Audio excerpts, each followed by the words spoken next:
Hey guys, Seth Dailey here with Alyce Dailey, and we were having a conversation this afternoon. You're coaching for MAPS now, and so you've got 40 agents you're talking to every week about their business. And you said something to me just a little bit ago. I thought that'd be awesome to share. So explain this whole idea of the disappearing fourth quarter.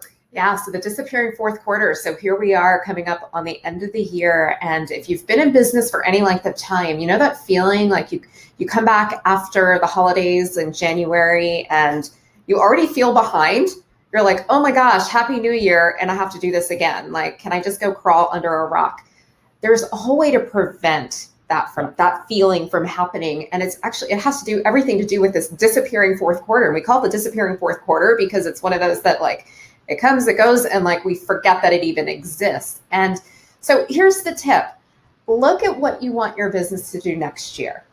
Number of units. So let's say you're going to do, I just want to keep the math simple. So give me some easy numbers. 36, 48, something. Okay. Three or 4 a month. Yeah. Let's say 3 or 4 months and decide how many listings of those, of that number are going to be listings. Let's say your business is going to be 50-50. You're going to do half listings, right? Yeah, so maybe 24 listings sold in next year. Next year. So if you're going to sell 24 listings, how many listings do you actually need to take in order for that number to happen? Because we don't want to calculate exactly 24 and assume it's going to be 24, even though listings are selling. Yeah, though they're probably overly optimistic right now because everything seems like it's selling. But we would always, in our business, we would always gross that number up, right? So we might say, well, not all of them are going to sell. Maybe we've got to take 36 listings for 24 to sell, and then we would be pleasantly surprised. Totally. Okay, so let's say 36 listings are what we want to take in order to guarantee that we're going to sell the number of listings that we want to sell next year. Take that number 36, divide it by 4. When you divide that number, that's the number that we want to take in listings in this disappearing fourth quarter. So we should have picked different numbers because 36 doesn't. No, yes, it does. 9, right? So you want to take 9 listings in the fourth quarter in order to set yourself up so that when you show up on January 2nd back to work, you're not freaked out because September, October, November, December, you've taken already the listings that you'll need to make sure that your first quarter is solid. Because I don't know if you're watching on Mega Camp, you saw Coach Jordan Freed share this statement with Gary Keller, and it gave Gary Keller pause, wow, I've never heard that before, and it's brilliant.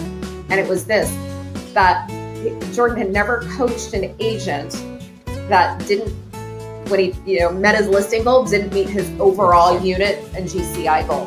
So if we focused on the listings taken, because I know some of you are thinking right now, well, what about my buyers? What about my buyers? But I've got buyers.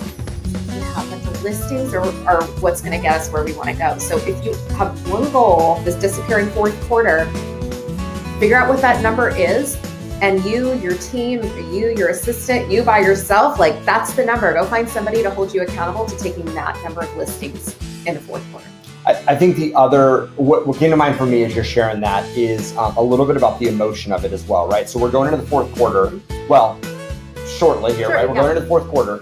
And fourth quarter has a lot of family time off. And I think one of the struggles we've had over the years is it's really hard to know if we take that time off feeling great about our life or feeling stressed or frustrated or we're behind or whatever. And the reality is I think we'd want for everybody watching this, what we want for ourselves, right? Which is guilt-free, joyful time with family when you're taking family time off. And so the struggle can be that in the fourth quarter, business closings look different in the fourth quarter than they look in other quarters. So you have to find a different indicator for, am I doing what I said I would do? Is my business at the right spot?